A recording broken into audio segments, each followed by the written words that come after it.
একসময় আফ্রিকার মানচিত্রে সুদান ছিল আশার প্রতীক, নাইল নদীর দেশ, সোনার দেশ, সভ্যতার প্রাচীন ঘর। কিন্তু আজ সেই ভূমি পুড়ছে রক্তে, আগুনে আর ক্ষমতার নেশায়। দেশটিতে 2 বছরে 1.5 লক্ষেরও বেশি মানুষ মারা গেছে, কেউ বুলেটের আঘাতে, কেউ ক্ষুধায়, কেউ আবার কেবল ভুল সময়ে জন্ম নেয়ার অপরাধে। এল ফাশির নামে একটি ছোট্ট শহর, গত 2 দিনে সেখানে 2000-এরও বেশি মানুষ খুন হয়েছে। কেউ জানে না তাদের নাম, কারো মুখ আর চেনা যায় না। স্যাটেলাইটে দেখা গেছে মাটির রং বদলে গেছে রক্তের রঙে। যে বাহিনী এই হত্যাযজ্ঞ চালাচ্ছে তাদের নাম র্যাপিড সাপোর্ট ফোর্সেস, সংক্ষেপে RSF। তারা কোনো রাষ্ট্রের নিয়ম মানে না, কোনো সংবিধানের ধার ধারে না। তারা মারে, লুট করে, পুড়িয়ে দেয় আর সোনার খনি দখল করে নেয়। এই সোনাই উড়ে যায় আরব আমিরাতে তাদের যুদ্ধের পৃষ্ঠপোষকতার বিনিময়ে। একদিকে আছে সুদান সেনাবাহিনী, জেনারেল আবদেল ফাত্তাহ আল বুরহানের নেতৃত্বে। তাদের পাশে আছে মিশর। অন্যদিকে আছে RSF নেতা মোহাম্মদ হামদান দাগালো, যাকে সবাই হেমেত্তি নামে চেনে। হেমেত্তির হাতে সুদানের সোনার নিয়ন্ত্রণ, আর তার হাতে লেগে আছে হাজারো নিরীহ মানুষের রক্ত।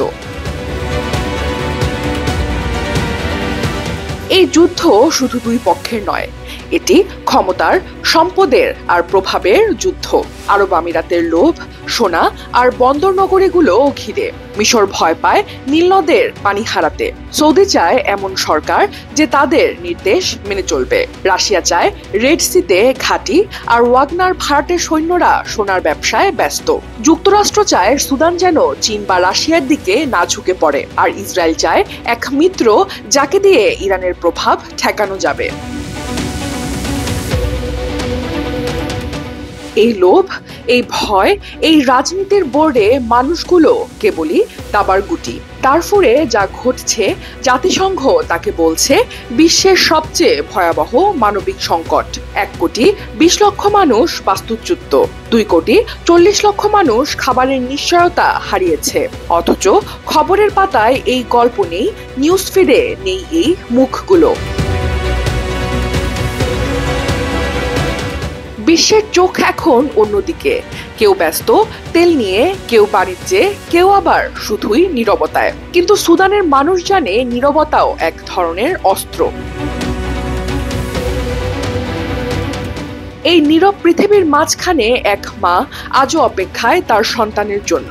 এক শিশু এখনো স্বপ্ন দেখে সে একদিন স্কুলে যাবে। তাদের এই অপেক্ষা, এই স্বপ্ন, এটি সুদানের প্রকৃত গল্প। আর এই গল্প বলার দায় আমাদের সবার।